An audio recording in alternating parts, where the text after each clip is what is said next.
Welcome to section 1.6. Today we're only going to focus on solving absolute value inequalities.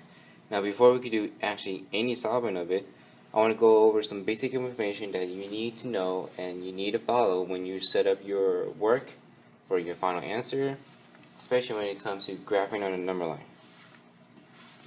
So if within your absolute value inequalities, if you have these two symbols, that means it's going to be an open circle on the number line.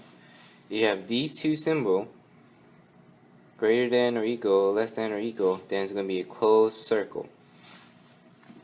Now when you're going to set up your work, just like absolute value equation, if you have the absolute value of ax plus b less than c, so what you're going to do is just write the inside in the middle, ax plus b, bring down the right side, less than c.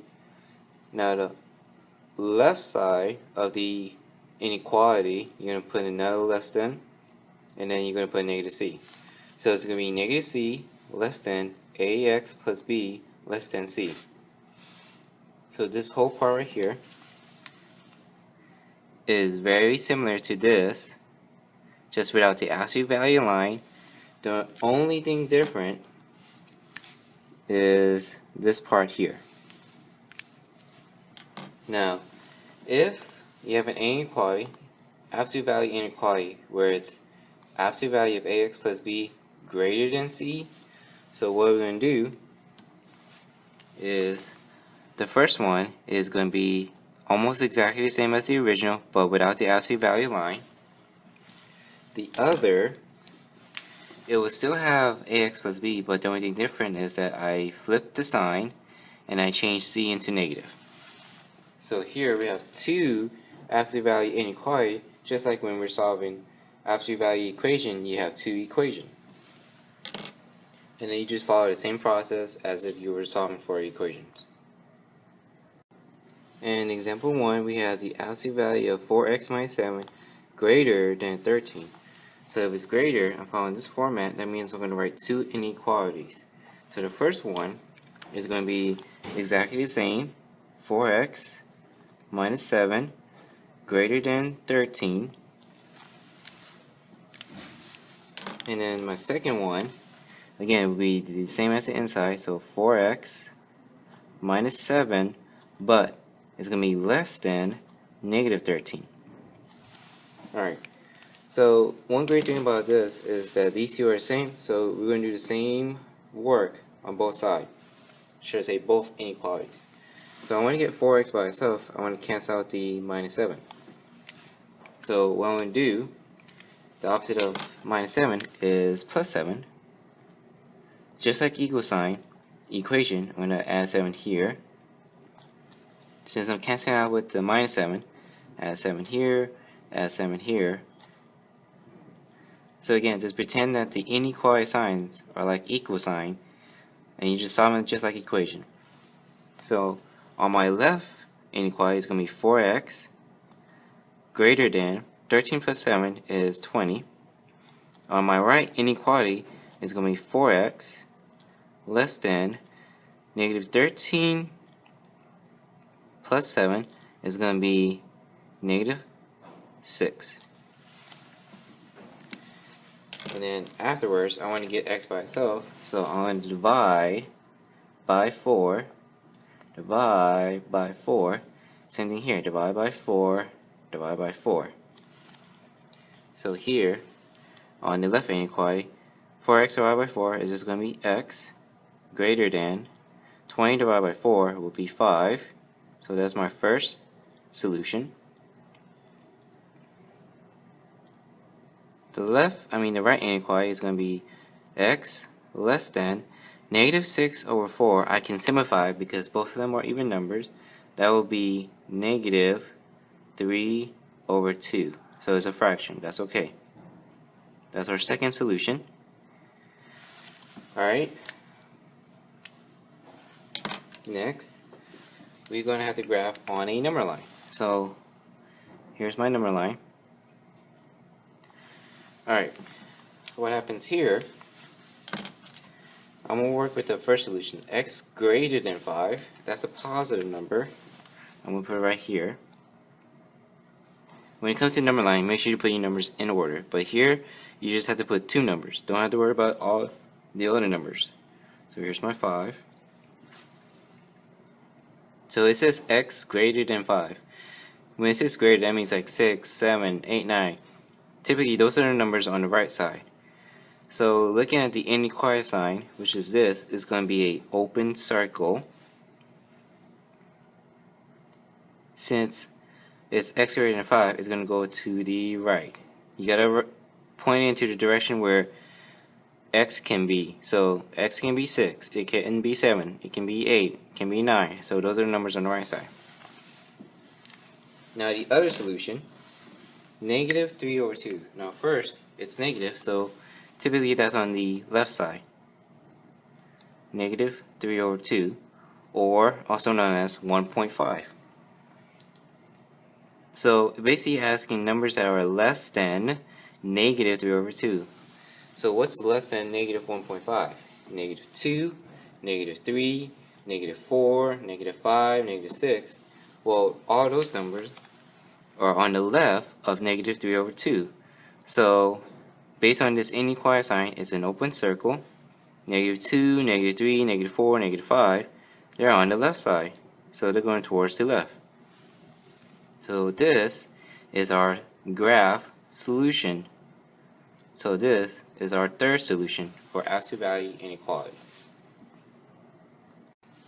And example 2, we have the absolute value of 5x plus 2 less than or equal to 17. So it's very similar to this format. So what we're going to do is mimic of the format that we should have. So I'm going to write the inside right here, 5x plus 2. I'm going to bring down the less than or equal and the 17. On this left side, I'm going to do the same thing. Less than or equal, but it's going to be negative 17. So when we have something like that, I'm going to get 5x to be by itself in the middle. So I'm going to cancel out the plus 2. So that's minus 2 in the middle, minus 2 on the right, minus 2 on the left. So this one's different. We're doing 3 times. So in the middle, it's going to be 5x less than or equal. On my right side, 17 minus 2, that's 15. On my left side, negative 17 minus 2, that's negative 19. I'm almost done. I'm going to divide by 5 to get x by itself. Divide by 5 here, divide by 5 here, divide by 5 here. So I did it 3 times again. So in the middle, it'll be x on my right side less than or equal 15 divided by 5, that's 3. Here, less than or equal negative 19 divided by 5. I can't simplify it, I'm just going to keep it as a fraction. So this is our solution.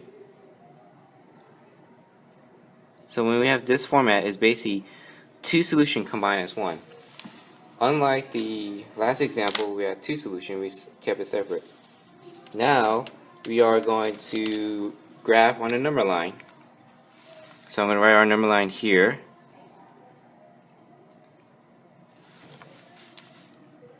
So what I'm going to do is first I want to focus on the right side. So 3. I'm going to put 3 here because that's going to be our right endpoint. 3. Now, don't forget, it's less than or equal, so it's a closed circle. So that basically I'm going to fill in the circle. When it says x is less than or equal to 3, numbers that are less than is 2, 1, 0, negative 1. So that's me, I'm going towards the left side. Now, negative 19 over 5, basically that's my left side or left endpoint. So I'm going to write right here, negative 19 over 5. So basically, it's 3.8, negative 3.8. So it says, I'm looking at this as x or I should say negative 19 over 5. I'm going to write right here, negative 19 over 5 greater than x. No, I should say less than x. So my x has to be a number that's greater than negative 19 over 5. So if I were to flip it, it would say greater. So what numbers is x greater than negative 19 over 5? Or should I say, what numbers is negative 19 over 5 or negative 3.8? What numbers are they less than? They're less than negative 2. They're less than negative 1. They're less than 0. They're less than 1. That means numbers going towards the right. So this one also, less than or equal, close circle, negative 19 over 5 or negative 3.8, less than negative 2, less than negative 1, less than 0, less than 1. That's going towards the right. So if I keep going, eventually these two lines connect. And then this is our solution. So we have our right endpoint or left endpoint, and they should connect. And this is our solution. Now there's one thing I need to talk about, is that if you were to divide by a negative number in any event, only if you were to divide, so if you were to divide by a negative number, you have to flip the sign. We're going to have an example where what would happen and how it would look like if you were to divide by a negative number.